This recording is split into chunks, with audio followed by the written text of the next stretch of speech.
La France que nous croyons connaître est faite de pierres, d'histoire et de mémoire.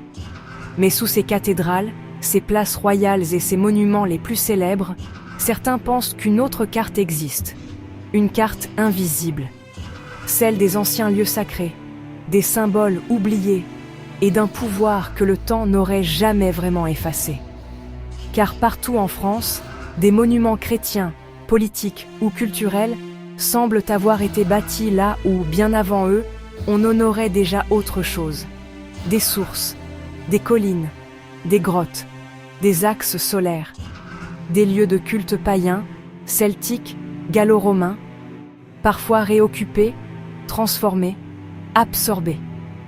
Comme si chaque nouvelle époque n'avait pas détruit le sacré précédent, mais l'avait recouvert. Prenons les grandes cathédrales. Beaucoup d'entre elles ne se dressent pas au hasard. Leur emplacement fascine depuis des siècles.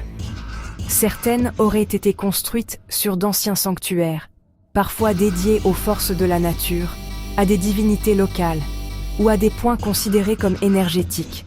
En changeant la religion visible du lieu, on aurait conservé sa puissance symbolique. Et puis il y a les signes, ceux que presque personne ne regarde vraiment. Des rosaces immenses, comme des rouletas solaires, figées dans la pierre. Des labyrinthes, dessinés au sol, que les pèlerins traversaient comme un voyage initiatique. Des gargouilles, des chimères, des visages inquiétants, des créatures hybrides. Pourquoi tant d'images étranges sur des édifices censés représenter l'ordre, la foi et la lumière? Pour certains historiens, il s'agit d'un langage théologique, moral ou artistique. Pour d'autres, ces symboles seraient les vestiges d'un savoir plus ancien. Une manière de parler de transformation, de protection, de passage entre le monde visible et l'invisible. Ce ne serait pas de simple décoration, mais une grammaire secrète. Regarde une cathédrale gothique. Sa verticalité n'élève pas seulement le regard. Elle discipline l'espace. Elle guide le corps. Elle impose un axe entre la terre et le ciel. Et dans cette mise en scène du sacré, tout semble calculé. La lumière, l'orientation, les proportions, les nombres. Comme si le monument lui-même devenait un rituel de pierre. Ce phénomène ne concerne pas seulement les cathédrales. En France, certains dolmens, menhirs et anciens lieux celtiques ont été christianisés. On a planté des croix sur d'anciens sites païens. On a construit des chapelles près de sources sacrées. On a rebaptisé des lieux vénérés depuis des siècles.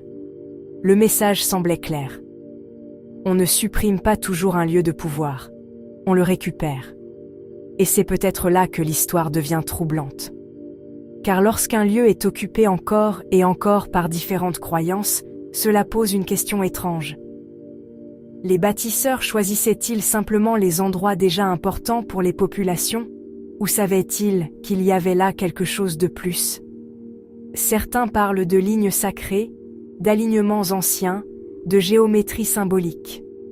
D'autres évoquent la mémoire des peuples, transmise sans texte, sans preuve directe, mais conservée dans les habitudes. On revient toujours au même endroit pour prier, célébrer, guérir ou enterrer. Comme si certains points du territoire concentraient depuis toujours une forme de présence. Et puis il y a Paris. Ville de pouvoir, ville de rites, ville de signes. Ces églises, ces places, ces axes monumentaux ont nourri d'innombrables hypothèses. Certains y voient une simple construction politique et esthétique. D'autres y lisent une mise en scène beaucoup plus ancienne, où le symbolisme, l'orientation et la monumentalité servent un langage caché. À Paris comme ailleurs, la frontière entre histoire, intuition et ésotérisme devient floue. Le plus fascinant, au fond, ce n'est pas de savoir si tout cela relève du mythe ou de la réalité. C'est de constater à quel point les pierres françaises semblent parler un langage double. Un langage officiel, visible par tous, et un autre, plus discret, plus sombre, réservé à ceux qui prennent le temps d'observer. Peut-être que les monuments français ne cachent rien. Peut-être que nous projetons sur eux nos peurs, nos croyances et notre besoin de mystère. Ou peut-être qu'au contraire, le véritable secret n'a jamais été dissimulé. Il a toujours été là, gravé dans la pierre, sous nos yeux, depuis des siècles.